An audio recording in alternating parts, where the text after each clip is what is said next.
Everyone's flexing their profits from loot airdrops. They call it the best way to grind storage value, but if you're still dying every time you go for one, then you're doing it wrong. I tested every strategy myself. Ratting, rushing, thermal, even budget loadouts. And in this video, I'll show you the right way to play, so you can finally stop dying and start profiting. And listen carefully.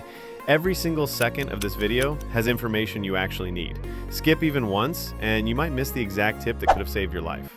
Now, before we start the video, here's a quick word about Top Up Live. If you want to top up your account safely and quickly, check out Top Up Live. It's trusted and easy to use. Now let's continue. In this guide, I'll break down 4 main strategies for winning loot airdrops in Farm Forbidden Zone: ratting, rushing, thermal, and budget loadouts.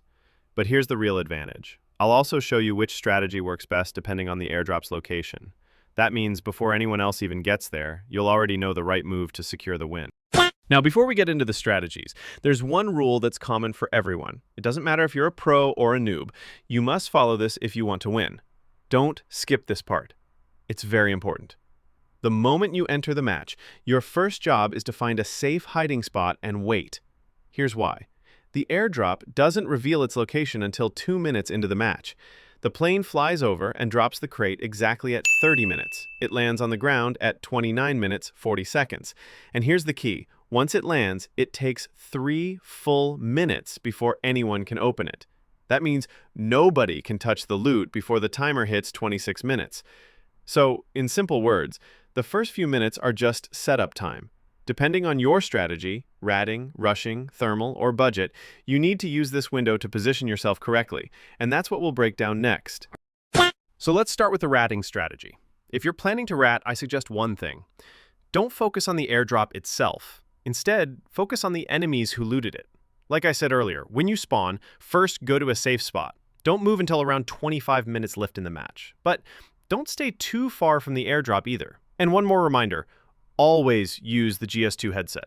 It's a must. Without it, you'll miss gunshots and grenade sounds. Now, when should you react? Mostly when you start hearing grenades. That's the moment to close in. And if an enemy is going to the drop right in front of you, but you don't have a clear shot, let them pass. Let them fight first. You want to catch them weak, not challenge them head on. For example, in one of my matches, the drop landed at Villa's side. And here's something I've noticed after playing many games. Whenever the drop lands at Villa, the team that spawns there usually wins the fight. And their extraction, most of the time, it's on your side. So, if you're ratting, the smart play is to camp the roads and the extraction routes. That's exactly what I did. I camped extraction while my teammate covered the road. He spotted 2 enemies. Both were running thermals. Before I could flank, my teammate was killed. I tagged one of them, but he survived with T6 armor. Now, here's where quick thinking comes in. I knew they had loot they didn't want to risk. And since they saw me near extraction, they wouldn't risk coming that way again. So I flanked wide, moved behind stables, and waited. And my guess was right. They walked straight into my trap. I got them off guard, but I still made a mistake. I should have shot the guy holding his gun first, then finished the other one. That mistake cost me my life. But that's the ratting strategy in action. It's about patience, positioning, and smart decisions. And yes, this example is just one spawn. If you want me to make more breakdowns dedicated to other spawn points, just let me know in the comments. Now let's talk about the thermal strategy. First of all, both players don't need thermals. One is enough. Tactically, that's what gives the biggest advantage, and by the end of this tip, you'll see why. In this raid, I went full T6 with a thermal scope. My teammate ran a decent balanced loadout. The plan was simple. If I die, he can recover my thermal and the loss won't be too big. My role was to rush, tank enemies, and clear areas. His role was to back me up. Smokes, cover fire when I'm low, and handling the loot and extraction. We spawned at barn and held position until the 26-minute mark. Then we moved toward the house that's usually camped. He rushed first and eliminated a sniper inside. After that, we cleared mortal check completely. The airdrop spawn near metal extraction. Wide open, super risky. Most duos avoid it. So after clearing mortal, he threw smokes while I started opening the drop. Remember, it takes 3 full minutes to open. While I camped the drop, he kept watch, covering mortal's windows and watching behind us so no rats could sneak up. Then, another duo showed up. They smoked the drop, not realizing I had thermal.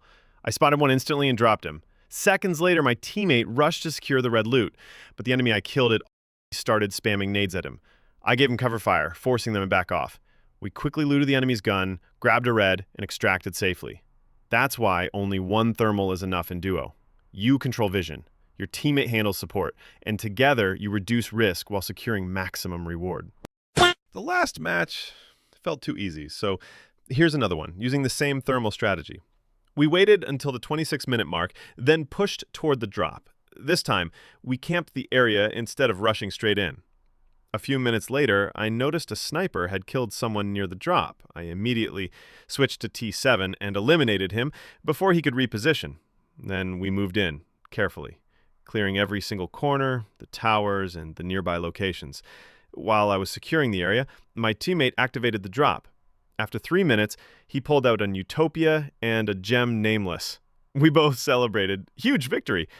But right after that, another enemy was closing in. We didn't waste time, rushed him together, and eliminated him fast. Since my teammate had the safe, I called out the locations of all my kills. We stacked the loot together, 3 AX-50s, 1 MK, and another gem necklace. I even gave him my H4 to carry so we could extract clean. We chose the tunnel extraction, but suddenly, nade spam. The same sniper we heard earlier but never spotted. Somehow we survived, pushed through, and escaped. And the funniest part? That same sniper showed up at extraction right after us, only to get clapped by a random rat. Now let's go back to one of the earliest and simplest strategies for loot drops, looting the leftovers. For this, you don't need to risk much. Just bring in any budget gear, an Ace, M4, MDR, whatever you're comfortable with. The goal here is simple. Take 0 risks. Let the enemy squads fight it out, and once they escape, swoop in to collect what's left. In this match, we did exactly that. We waited patiently until the lobby thinned out, then moved towards the drop. Along the way, I actually managed to kill one guy with good loot, but he hadn't touched the drop. A thermal duo had already looted it and extracted. Still, we checked the area, cleared the bodies, and I ended up giving most of the loot to my teammate. In the end, we extracted safely with high profits and minimal effort. This is why leftovers can be one of the most efficient ways to farm drops. You don't need to risk everything in a PvP rush. Sometimes, patience pays more than aggression. If you want, you can even use my Ace budget build from my old video, link in the description. It's perfect for this kind of low-risk farming run. And that's it for today's run, but trust me, I still have a lot more to explain about duo drops. This is just the beginning, so there will be more sequels to this series soon enough. If you enjoyed the video, make sure to subscribe because honestly, there's no other channel out here breaking things down for you in such a simple and understandable way. I haven't seen any other guide that explains everything this clearly, and when it comes to tips and tricks, I only share what I know works because I'm a regular player just like you. Whether it's raiding, rushing, or any other playstyle, I've put in the time to master it all, so I can give you the most accurate information to improve your tactical ideas and gameplay. Also, huge thanks to Top Up Live for sponsoring this video. Go check them out, link in the description. That's all for now. Peace out.